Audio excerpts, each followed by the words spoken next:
Hello, this is OpenSplit. We are developing the military sci-fi game 3876 AD Corruption. Let's continue where we left off the last time. We are currently trying to get the corruption spread to cause a game over when we have reached max coverage. As you might recall, this ties into the industry mechanics. When the expansion settlement on the right side runs out of supplies, the corruption is no longer being locked down.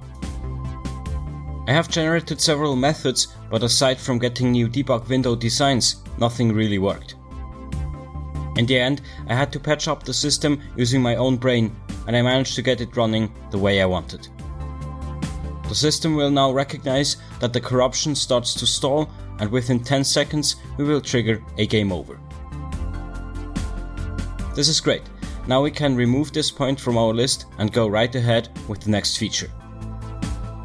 It was always annoying running out of ammo, needing to reload but having no access to the weapon because we were not in combat anymore. I wanted to change that. Since we are now not using the supplies label anymore because I have changed my plans, we can't just give this a new purpose. I really was not sure how to exactly go about naming this, so I went with the infinite symbol first, then abbreviations, but nothing really worked out.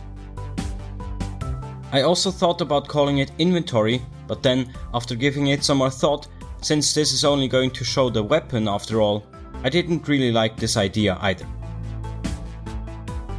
It had to make sense, so in the end I came up with just calling it combat view, which we can open and close via the C button. After that, I started to generate the code to give this new label its functionality, which was very easy. Integrating this into our system was a very simple matter. It was much harder to actually find a good highlighting design. I know how important this is, but nothing really worked out. It suddenly came to me that I should go about this in a different way, so I thought about just adding a simple exclamation mark to the start of the text. We can now cross out these 2 points as well and rearrange the list. This is now looking fantastic, and finally, after running out of bullets, we still can access our weapon and reload. Thanks so much for watching. Please leave a like, share the video, subscribe to the channel, post your thoughts in the comments below, and let's meet again in the next one. Cheers!